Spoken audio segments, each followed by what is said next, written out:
Suhayla and Farooq, and they were married romantically. They loved each other very much. It was in the time of I think Abdulaziz's caliphate, the fifth righteous caliph, when there were no more poor Muslims. Everyone was wealthy. Not Muslims, sorry, nobody was poor. There were no poor people, because Islamic economics, finance and system really did work. Anyways, think of a romance like that. Suhayla and Farooq are married, they're together for 3 months, the call of jihad is made, Farooq has to take off and disappear. He leaves her a little bit of money, about 3,000 dirhams, and says to her, make do with this for 3 months, I'll be back in 3 months. There's a treasure chest of 30,000 dinars, which is equivalent to 2 million pounds in his house, and he says to her, don't touch that, it's amana. I'll be back in 3 months. Because that's what they did, the soldiers would go and come back. 3 months went on, 6 months went on, 9 months went on. In that time she found bearing with a child.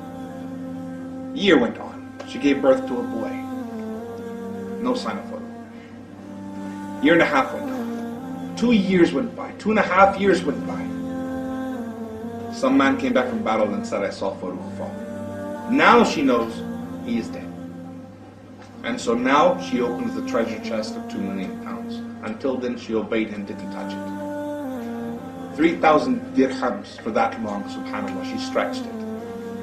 30 years go by, she's looking after this boy, she's had a son, she's looking after him, she's paying for his education, she's getting him looked after, etc. 30 years go by. Now we're in Medina, this happened in Medina.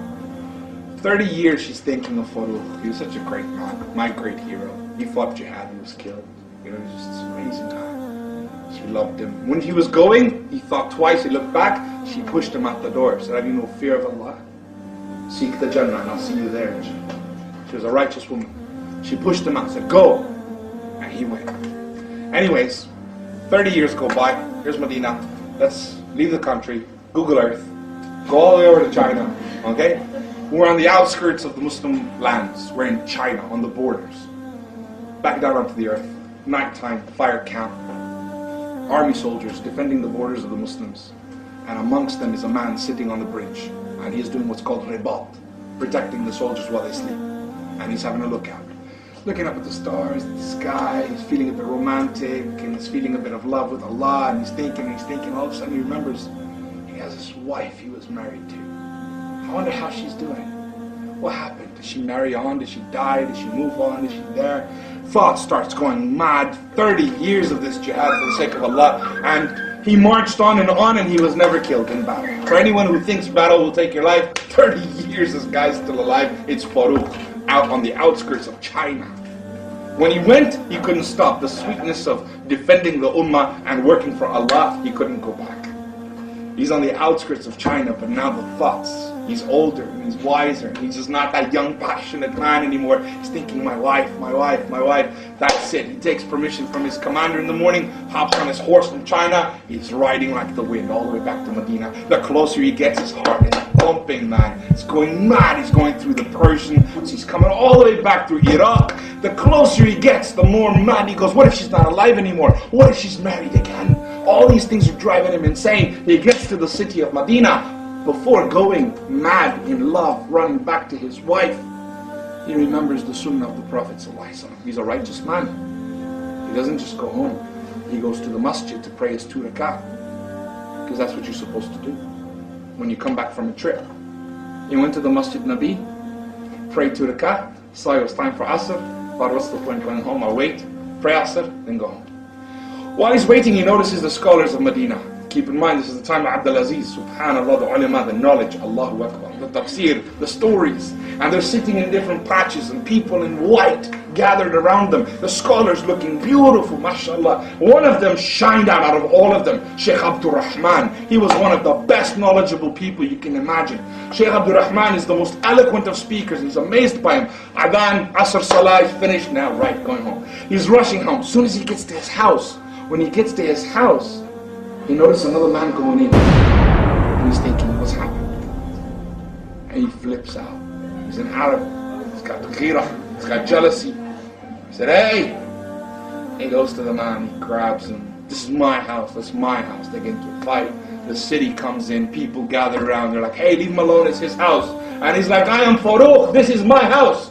Inside the house is an old woman, and she's sitting there, and she hears the sounds. Could it be? No. She covers up, she runs out, and she sees him. She shouts, "This is my husband Farooq, leave him alone. He's been away in jihad for 30 years, only now has he returned." People began to weep. Farooq and Suhayla embrace in love. And they're together and they're telling stories. They run inside. Now they're laughing, they're joking, they're crying. Everything's coming out. "Oh Farooq, I'm so much older than when you left me. I was young and beautiful. I don't look like that anymore." And he says to me, "Suhayla, you are the most beautiful woman in the world." Because he loves her piety. And he's madly in love with her still. And he's there embracing her and they're weeping together. Finally, Farooq starts to get to his senses and he goes, "Oh Suhayla, there was a treasure chest I left. 2 million pounds in it. 30,000 dinars. What happened?" Suhayla said, "Farooq, let me ask you a question.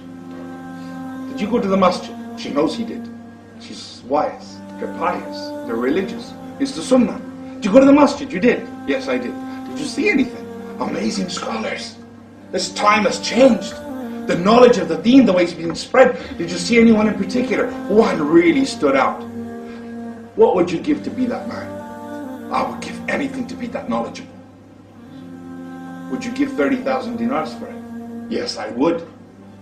My eyes closed, I would pay 2 million pounds. What if that was your son?" And he said, "Even more." And he said, "That's your son, Abdurrahman." His son was the best scholar of Medina because it was halal money and she spent it all instead of shopping online. She was raising her son in the best Islamic education. 2 million pounds she spent in that time. That much money on his education. And today, what do we spend on Islam? Farooq and Suhayla, she said, "That's your son." Farooq goes mad. He comes out the house screaming, "Oh, Sheikh Abdurrahman is my son. I am Farooq." And he's just dancing, he's excited. Abdurrahman comes, they call him, they say, "What?" He says, "I am his son. Where is he?" And the man says, "I'm Sheikh Abdurrahman." And when he sees him, he realizes the man he was fighting with in the beginning. He was going to his house. That was his son. And he hugs him and he embraces. And the city comes and sees this father jumping up for joy. My son is no ordinary boy. He is Sheikh Abdurrahman. And everyone starts to weep. Everyone is emotional with him.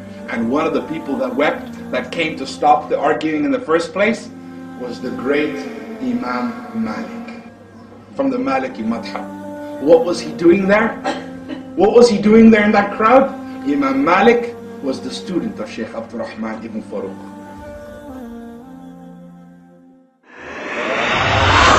ومن آياته أن خلق لكم من أنفسكم